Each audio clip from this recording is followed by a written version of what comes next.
नमस्कार, स्वागत है आपका हमारे इस बेहद खास कार्यक्रम में और मैं हूं आपके साथ रणजीत कुमार।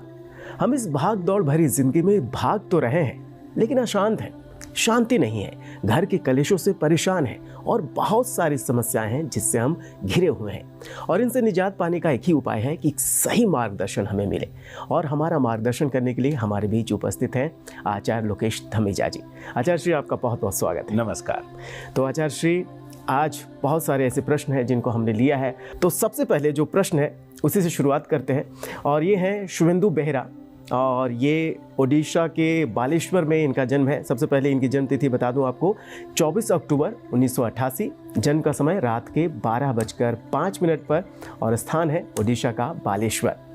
हाँ, ये शुभेंदु जी कहते हैं कि ये मीडिया इंडस्ट्री में वर्किंग है, किसी नेशनल टीवी चैनल में है वर्किंग है, लेकिन ये चाहते हैं कि जॉब छोड़ के बिजनेस कर सकते हैं या नहीं, योग बन रहा है कि नहीं। और एक चीज़ और ये लिखते हैं, कहते हैं कि मेरी लाइफ में बहुत अप्स एंड डाउन आते रहते हैं। मैं ऊपर जाता हूँ, प्रमोशन होता है और इनकम इनकी सैलरी बढ़ती है, लेकिन कुछ समय के बाद फिर वो डाउन हो जाते हैं। तो इसका समाधान आपसे जानना चाहते हैं। शुभेंदु जी, आपका चार्ट मेरे सामने रेडी है। आपकी शुक्र की महादशा चल रही है और आप मीडिया लाइन में हैं और शुक्र मीडिया लाइन का, ग्लैमर लाइन का कारक भी होता है। आपका चार्ट की दशा जो इंडिकेट करती है वो बहुत अच्छा इंडिकेट करती है, माने अपार सफलता इंडिकेट करती है। लेकिन फिर आपने पूछा कि मेरे को जब भी ऊपर जाना होता है तब मैं नीचे चला जाता हूं। आपकी कुंडली में 2 ग्रह है, बल्कि 3 ग्रहों की अगर मैं बात करूं।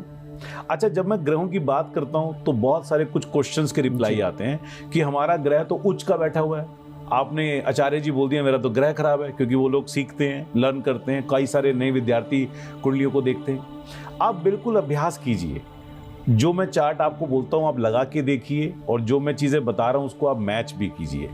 देखिए, कोई ग्रह अगर उच्च का है या नीच का है, अगर उसकी ताकत, मैं बार बार ताकत की बात बोलता हूं जी, अगर नीच के ग्रह की ताकत भी यानी कि नक्षत्र और उपनक्षत्र अच्छा है तो भी वो ग्रह आपका हुक्म का इक्का और लॉटरी है। और जनरल वे में अगर हम बोलें तो नीच का ग्रह तो खराब हो गया। तो कभी भी ऐसे नहीं जाइएगा। मैं जो ग्रह की बात कर रहा हूं, इनका मंगल जो ग्रह है वो बिल्कुल डेड है। अब वैसे कुंडली के हिसाब से देखेंगे तो मंगल बृहस्पति के घर में बैठा है, भाग्य के घर में बैठा हुआ है ना। उन चीजों पे हम नहीं जा रहे, हम पावर में जा रहे हैं। मंगल का बृहस्पति बनता है शनि, जो 8वें घर को इंडिकेट करता है और 8वें घर के बारे में पूरी बार बता चुका हूं। और उसका जो उपनक्षत्र है वो बुध बनता है, जो 12वें घर को इंडिकेट करता है और तीसरे घर को इंडिकेट करता है। अगर आपको मीडिया लाइन में सक्सेस चाहिए तो मैंने अभी बताया, तीसरा घर जो होता है वो फेम का होता है और मीडिया का होता है जी। मंगल में जो आपकी पावर बनती है वो बनती है तीसरा घर, 8वां घर और 12वां घर। तो आपको समझ में आ ही गया होगा कि तीसरे घर का लॉस आ रहा है। तो जब जब आपके जीवन में मंगल का पीरियड आएगा, पीरियड कैसे आता है? दशा में आता है, भुक्ति में आता है और अंतरदशा में आता है। आप जानते होंगे महादशा, अंतरदशा, प्रत्यंतर दशा एक ही बात है। तो जब जब मंगल महादशा में, अंतरदशा में और प्रत्यंतर दशा में आएगा तब तब आपको डाउन कर देगा, और जब जब आपका मंगल नहीं होगा तब तक आप न्यूट्रल हो। इसी तरीके से बृहस्पति भी आपकी कुंडली में अच्छा प्लैनेट नहीं है। बृहस्पति का जो नक्षत्र और उपनक्षत्र बनता है वो भी आपके 8वें घर को और 6ठे घर को इंडिकेट करते हैं। तो 6ठे घर को मैं आमतौर पे समझाने के अगर दृष्टि से देखें तो छोटा गुंडा बोलता हूं, है ना जी, मतलब समझाने के लिए। और 8वां माने बड़ा गुंडा और 12वां माने उनका सरदार। तो छोटा गुंडा, बड़ा गुंडा और सरदार इकट्ठे हो जाएंगे तो उत्पाद ही मचाएंगे जी। तो बृहस्पति आपकी कुंडली में खराब, सेकंड प्लैनेट। तीसरा प्लैनेट आपका बुध, मरकरी। मरकरी में भी कोई पावर नहीं है, वो 12वें घर को इंडिकेट करता है। सिर्फ 12वां घर क्या होता है? एक्सपेंसेस का कारक होता है। अभी शुक्र में फरवरी 2022 के बाद इसी साल आपके शुक्र में बृहस्पति लगा है और बृहस्पति मैंने आपको बताया खराब है जी। तो जॉब तो रही आपकी, क्योंकि शुक्र की दशा आपकी अच्छी है। अगर ये दशा खराब होती तो नौकरी ही चली जाती है आपकी जी। यानी कि आपकी नौकरी रही लेकिन नौकरी ने डाउन कर दिया आपको, जॉब को डाउन कर दिया, क्योंकि बृहस्पति डाउन कर दिया। ये बृहस्पति आपके पास अक्टूबर 2024 तक रहने वाला है। तो अक्टूबर 2024 तक का समय थोड़ा सा वेवलेंथ वाला ही होएगा। इसमें जो सबसे खतरनाक पीरियड आएगा कैसे आएगा?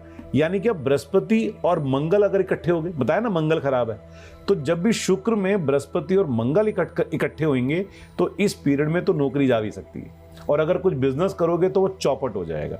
ये पीरियड भी आप नोट करके रखना और इस पर ध्यान रखना। अप्रैल 2024 से मई 2024, आप जून पकड़ लीजिए, 15 जून तक तकरीबन 1.5 से लेकर 2 महीने का समय, ये आपके लिए 2 महीने का समय बनता है, ये आपके लिए खराब है और ये बहुत ही खराब है। तो इस पीरियड में जब आपको पता लग गया कि कोई प्रॉब्लम आ सकती है तो पहली सावधानी लेंगे। तो आपका प्रश्न था पिछले एपिसोड में कि ज्योतिष कैसे मदद करता है, अब आपको मदद करेगा। अब आपने प्रश्न किया मैं बिजनेस करूं, 100% बिजनेस करिए, लेकिन इस बृहस्पति के पीरियड को जाने के बाद। और अभी आप कुछ प्रयास करना चाहते हैं साथ साथ, अगर मीडिया में जैसे फ्रीलांसिंग भी होती है, कुछ चीजें होती हैं, आपका केतु कुंडली में बहुत अच्छा है, ये अप्रैल 23 से स्टार्ट हो जाएगा। अप्रैल 23 से पहले कोई बिजनेस नहीं करना, कोशिश करिए जहां जॉब चल रही है वहां चलती रहे, ज्यादा फेरबदल नहीं करें। उसके बाद आप देखना आपका लाइफ का जो ग्राफ है ऑटोमेटिकली बढ़ने लगेगा, और अक्टूबर 24 के बाद आप पीछे मुड़ के नहीं देखेंगे, इस बात को याद रखिएगा। तो बिजनेस बिल्कुल अच्छा बनता है। मीडिया लाइन आपके लिए बहुत सपोर्टिंग है, बहुत अच्छा चुनाव आपने किया या डेस्टिनी आपको दिया जिस पे दे दिया। 2 हिदायतें आपको देते हैं, नशे से और नशे से संबंधित लोगों से बिल्कुल दूरी बनाए रखना, नहीं तो ये आपको बुरी तरीके से प्रॉब्लम क्रिएट कर देंगे। और जब भी नया लेदर लेते हो आप, तब आपको प्रॉब्लम आती है। तो जब भी कुछ लेदर लें तो एक छोटा सा उपाय आपको बताता हूं, आप जूता लें, आप बेल्ट लें, आप वॉलेट लें लेदर का, 3 बार अपने सर पे मार लीजिए। अच्छा, मैंने कोई पहले मारने आ रहा है तो आपने पहले ही खुद उसको 3 बार जूता पहले अपने सर पे मार लीजिए। हालांकि जब कभी ये ऐसी दशाएं आती हैं तो उसके उपाय भी करने चाहिए। मैं एक जनरल चीजें बता रहा हूं, क्योंकि पूरा कंसल्टेशन तो जब आप फेस टू फेस बैठते हैं, अपनी चीजें बताते हैं, तो हम उसको मैच करते हैं।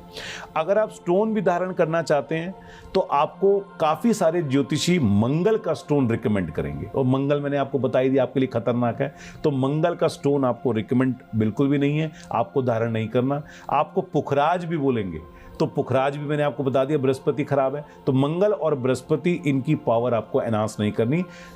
नटशेल में आपको कोई भी स्टोन धारण नहीं करना है। तो स्टोन पर भी लास्ट एपिसोड में चर्चा हमने करी, तो आपको स्टोन धारण नहीं करना, नहीं तो वो और आपको नेगेटिविटी में ले जाएगा। शादी की लाइफ आपके लिए ठीक है, अभी कुछ समस्याएं बता रहा है, तो उसमें भी छोटी छोटी बातों को बढ़ने ना दें, क्योंकि अक्टूबर 2024 तक पीरियड अच्छा नहीं है। और हेल्थ का ध्यान रखिए, व्यायाम योगा करते रहिए, सबको करना चाहिए। जिनका भी 168 आता है उनके लिए थोड़ी प्रॉब्लम लेके आता है। अगर ब्लड डोनेट कर सकते हैं तो समय समय पर जब भी एडवाइजेबल होता है डॉक्टर के अकॉर्डिंग ब्लड डोनेट कीजिए। ये छोटे छोटे उपाय कीजिए और देखिए आपकी चीज़ें चेंज हो जाए। तो जी आचार्य श्री, आपने शुभेंदु जी के बारे में इतने अच्छे उपाय बताए, मीडिया इंडस्ट्री से ये है, तो कहा जाता है कि जो मीडिया इंडस्ट्री में है उनका शुक्र बहुत स्ट्रांग होना चाहिए, जिनका स्ट्रांग है वो बहुत आगे जाएंगे। तो एक सवाल, जो वर्किंग है मीडिया इंडस्ट्री में या इसमें करियर बनाना चाहते हैं, उनके लिए कोई आसान सा उपाय बताइए कि वो अपने लाइफ में आगे बढ़े। आपको वीनस बताते हैं, तो वीनस को खुश रखेंगे तो वीनस अच्छा हो जाएगा जी। वीनस आपकी धर्म पत्नी वीनस ही बोलते हैं। अच्छा, उसको लक्ष्मी का रूप भी कहते हैं जी। लॉयल रहिए और साथ में उसकी सेवा कीजिए। साथ में गाय को भी हम शुक्र बोलते हैं जी। और अगर आप आसमान में देखें सोलर सिस्टम में, तो वीनस सबसे चमकीला तारा माना जाता है, चमकीला ग्रह माना जाता है।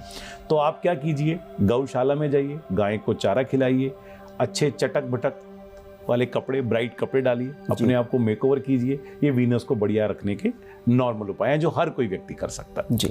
तो देखा आपने कि ये उपाय है, लेकिन अभी जो समय है बहुत अच्छा समय है। आपको हम बता दें कि अभी जो कोर्सेज हैं गुरुकुल में शुरू हो चुके हैं और उसमें आप एडमिशन ले सकते हैं। तो समय ज़ाया नहीं कीजिए, क्योंकि थोड़ा सा अगर आप चूक गए तो फिर आपको लंबी प्रतीक्षा करनी पड़ेगी। तो आपके टीवी स्क्रीन पर जो नंबर फ्लैश हो रहे हैं उस पर आप कांटेक्ट कर सकते हैं और एडमिशन के बारे में पूछ सकते हैं। आप एडमिशन से संबंधित काउंसलिंग भी ले सकते हैं। और देखिए, आपको बता दें कि एस्ट्रोलॉजी, ज्योतिष, न्यूमरोलॉजी, इसमें बहुत अच्छा करियर है। साथ ही साथ बिना, अगर आप चाहते हैं कि इसमें करियर न बनाए, तो भी आपके पर्सनल लाइफ के लिए बहुत ही अच्छा इंपॉर्टेंट है। आप अपना भला कर सकते हैं, अपने जानने वालों का भी भला कर सकते हैं। तो जो आपके टीवी स्क्रीन पर नंबर फ्लैश हो रहे हैं उस पर कॉन्टैक्ट करके कोर्सेज़ के बारे में आप जानकारी ले सकते हैं। हमारे जो वेबसाइट एड्रेस दिए गए हैं उस पर आप विजिट कीजिए और कोर्सेज़ के बारे में पूरी जानकारी लीजिए। तो ये बात कोर्सेज़ की हो रही है, तो हमारे पास एक प्रश्न भी उसी से संबंधित है और ये श्रुति शर्मा है और ये कहती हैं कि विदेश में रहती हैं लेकिन कोर्स ज्वाइन भी करना चाहती हैं। तो कह रही हैं अगर कुछ क्लासेस छूट जाएं तो वैसी स्थिति में वो क्या करें? श्रुति, अगर आप बाहर से हैं तो आपको मैं ये बताऊंगा कि बाहर से बहुत सारे स्टूडेंट, माने यूएस से, कनाडा से, न्यूजीलैंड से बहुत सारे स्टूडेंट पढ़ते हैं। हम जितनी भी क्लासेस करते हैं वो लाइव क्लासेस करते हैं। सारी क्लासेस मैं कंडक्ट करता हूं। एक टाइम पीरियड होता है जिसमें वेब कॉन्फ्रेंस के थ्रू आप जुड़ जाते हैं। लेकिन जैसी क्लास आपकी ओवर होती है उसके 2 डेज के अंदर हम आपको एक आपका पर्सनलाइज पैनल देते हैं जिसमें आप यूजर नेम और पासवर्ड डाल के अपना विंडो ओपन करेंगे और सारी क्लासेस के रिकॉर्डिंग्स आ जाते हैं जी। माने अगर आपका कोई भी क्लास मिस हो गया तो आप उस रिकॉर्डिंग को एक्सेस कर सकते हैं। हमारे पास 40-50% लाइव क्लासेस स्टूडेंट करता है और 50-60% सिर्फ रिकॉर्डिंग क्लासेस ही करता है जी। माने एक बैच के अंदर हमारे 150-160 स्टूडेंट होते हैं तो लाइव में कभी 60 आते हैं, कभी 70 आते हैं, क्योंकि सबके टाइमिंग अकॉर्डिंगली सेट नहीं होते। कोई जॉब कर रहा है, कोई बिजनेस कर रहा है। तो आप बिल्कुल भी टेंशन नहीं लीजिए। आप अगर क्लासेस कर पाएं तो आप लाइव भी आ सकते हैं। आप नहीं कर पाएं तो मल्टीपल टाइम अपने पैनल में जाके जितनी मर्जी बार उसको आप देख सकते हैं। पूरा शेड्यूल, पूरे नोट्स, पूरा टेस्ट, एवरीथिंग, सब कुछ एक पर्सनलाइज पैनल के अंदर आपको मिल जाता है। तो कोई भी क्लास आपका मिस होने का सवाल ही नहीं है। आप अपना सभी कोर्सेज को वहां से एक्सेस कर सकते हैं। जी बिल्कुल। अच्छा श्री, एक क्वेश्चन मेरे दिमाग में है कि आपने कहा कि उसमें ज्योतिष भी पढ़ाया जा रहा है, एस्ट्रोलॉजी भी और न्यूमरोलॉजी भी। तो कई ऐसे हैं जो चाहते होंगे कि सब कुछ जाने, या मैंने ये भी सुना है कि आप अगर वास्तु की बात कर रहे हैं तो सारी चीज़ों का नॉलेज होना चाहिए। तो उसके लिए कौन सा कोर्स किया जाए? ये सारे कोर्सेज अलग अलग हैं। जिसको एस्ट्रोलॉजी फील्ड में जाना है उसको मैं 2 कोर्सेज सजेस्ट करता हूं। एक हमारा प्रिडिक्टिव एस्ट्रोलॉजी का कोर्स होता है और एक लाल किताब। लाल किताब से हम लोग रेमेडीज निकालते हैं और प्रिडिक्टिव एस्ट्रोलॉजी से हम लोग सारी कैलकुलेशन करते हैं कि ये संभावनाएं जीवन में प्रिडिक्शन की क्या क्या हो सकती हैं। और हमने दोनों का एक कॉम्बो बना रखा है।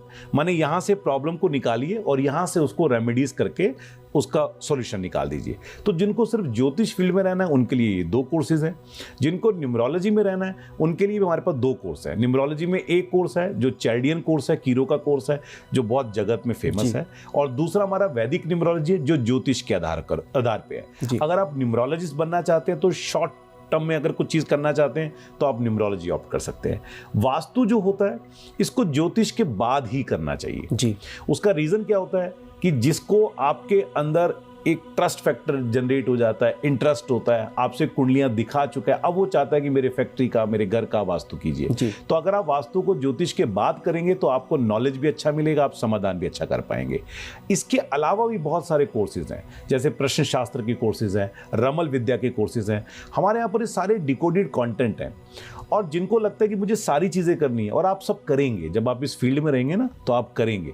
तो हमारा एक बम्पर प्लान होता है जिसको मेंबरशिप बोलते हैं। आप अगर वो मेंबरशिप ले लेंगे तो सभी कोर्सेज के एक्सेस आपको मिल जाते हैं और उसके टाइम फ्रेम भी लंबे होते हैं। आप उसको एंड तक अपने आप पढ़ के और देख सकते हैं। लाइव क्लासेस भी अटेंड कर सकते हैं, रिकॉर्डिंग क्लासेस भी अटेंड कर सकते हैं और कुछ उसके अंदर पर्सनल आपको सेशन भी देते हैं हम लोग, आप कर सकते हैं। तो बहुत सारे स्टूडेंट ने बम्पर कोर्स जो हमारा गोल्ड मेंबरशिप है उसका बेनिफिट लिया हुआ है। तो आप ज्वाइन उस तरीके से भी कर सकते हैं। यानी जिन्होंने गोल्ड मेंबरशिप ले रखी है तो वो सारे कोर्सेज कर सकते हैं। वो सभी कोर्सेज और आने वाले जितने भी कोर्सेज होते हैं उनके वैलिडिटी पीरियड तक वो सभी कोर्सेज को एक्सेस कर सकते हैं। जी बिल्कुल। तो हम अपने दर्शकों को बताना चाहेंगे कि आप कोर्स में एडमिशन तो लेंगे ही, साथ ही साथ मेंबरशिप का जो फायदा है वो भी आप उठा सकते हैं। और अगर आपकी जिज्ञासा है कि सारे फील्ड में नॉलेज इकट्ठा करें फिर वास्तु में जाएं तो भी इस मेंबरशिप को लेकर आप फायदा उठा सकते हैं। अच्छा श्री, अगला जो प्रश्न है वो है अमायरा बंसल का है और ये अपनी जन्म तिथि बताती हैं 23 अप्रैल 1989 1989 और जन्म का समय सुबह के 7:50 पर और स्थान है दिल्ली। ये कहती हैं, हेलो सर, मेरा नाम अमायरा है। मेरी शादी को 9 साल हो गए हैं। मैंने 2 बार कंसीव किया लेकिन एक बार स्टार्टिंग में ही मिस कैरेज हो गया और डॉक्टर के एडवाइस पर मुझे एक बार अबॉर्शन भी करवाना पड़ा क्योंकि बच्चा डेवलप नहीं हो पा रहा था। डॉक्टरी इलाज के बाद भी 4 साल हो चुके हैं, कंसीव नहीं कर पाई हैं। कह रही हैं क्या मैं माँ बन पाऊंगी या नहीं? मेरा आपके चार्ट में चाइल्ड बर्थ का योग बहुत टफ दिखता है और शायद इसी वजह से आपको इतने सालों से प्रॉब्लम भी आया और डॉक्टर भी आपको एडवाइस कर रहा है। तो आपको कुछ उपाय करने चाहिए क्योंकि आपका चार्ट चाइल्ड बर्थ के अकॉर्डिंगली बहुत वीकर है। और थोड़ा एक्सप्लेन आपको मैं करता हूं। आपकी बुध की दशा चल रही है, तो अब जितने भी दर्शक और विद्यार्थी हो तो समझ गए खाली बुध से तो मैं लेना देना है नहीं, हमें बुध के नक्षत्र को भी देखना जी। और उसके उप नक्षत्र को भी देखना है। तो हमारा देखो चाइल्ड बर्थ के लिए क्या चाहिए, हमारे बुध की जो ताकत है वो दूसरे घर, 5वें घर और 11वें घर को कनेक्ट करे। माने जब भी किसी को बच्चा चाहिए और उसके ग्रह के पीरियड में दूसरा घर, 5वां घर और 11वां घर एक्टिवेटेड है तो बेबी कंसीव हो जाएगा। और अगर पहला घर, चौथा घर और 10वां घर ये एक्टिवेटेड है तो बेबी नहीं होगा। और अगर बेबी कंसीव हो भी गया है तो मिस कैरेजेस या एबॉर्शन के चांसेस बनते हैं। अगर आपके चार्ट को देखें तो आपके चार्ट में मरकरी का जो सबसे ताकतवर सबलॉर्ड होता है वो चौथे घर को इंडिकेट करता है, यानी कि उसकी पावर वहां पर बहुत नेगेटिव हो जाती है। तो मरकरी बच्चे को नहीं बताता है, इसी वजह से शायद आप इस सुख से वंचित रही हैं। मरकरी के अंदर अभी बुध में राहु चल रहा है, राहु भी पहले घर और 10वें घर को इंडिकेट करता है, यानी कि ये भी नेगेटिव पैरामीटर हो गया।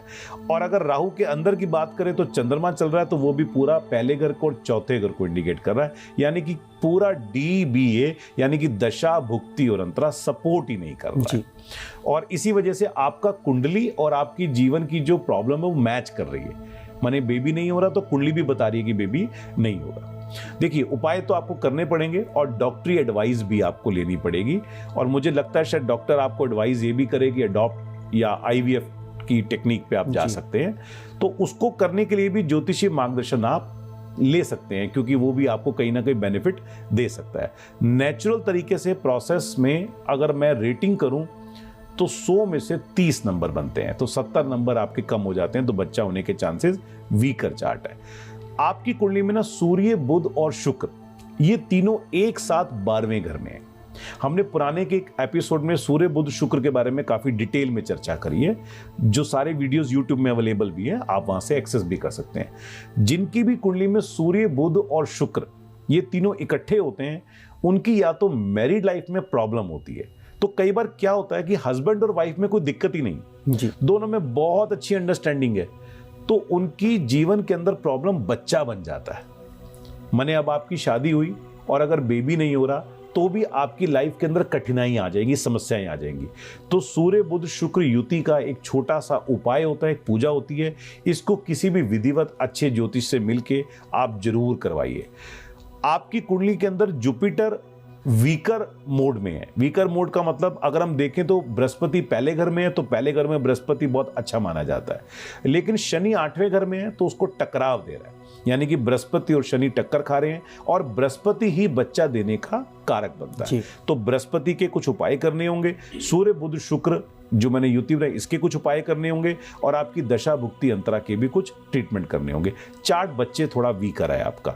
एक और उपाय आपको बता रहे हैं, एक पीतल की गंगा जली, एक पीतल की लुटिया आती है, गंगा जली होती है, उसमें गंगा जल भर के अपने घर के मंदिर में या नॉर्थ ईस्ट की डायरेक्शन में आप रखिए, जिससे आपको लाभ मिलेगा। और डॉक्टर से एडवाइस कीजिए और फिर प्रयास कीजिए, ईश्वर आपकी मनोकामना को पूर्ण करेगा। जी बिल्कुल। तो अमेरा जी आपको समाधान मिल चुका होगा और ऐसे ही कई समस्याएं अगर आपके पास हैं तो आपकी टीवी स्क्रीन पर जो नंबर फ्लैश हो रहे हैं उस पर आप कांटेक्ट कर सकते हैं और अपनी समस्याओं का समाधान पा सकते हैं। कई माध्यम है जिससे ज़रिए आप जुड़ सकते हैं, आप कांटेक्ट कर सकते हैं, आप व्हाट्सअप कर सकते हैं, आप मेल कर सकते हैं या आप वीडियो कॉन्फ्रेंसिंग के ज़रिए भी आचार्य श्री से उनकी काउंसलिंग जो है वो ले सकते हैं। और बहुत सारे उपाय हैं जो आप जान सकते हैं, बस इस नंबर जो आपके टीवी स्क्रीन पर फ्लैश हो रहे हैं इस पर कांटेक्ट करने की ज़रूरत है।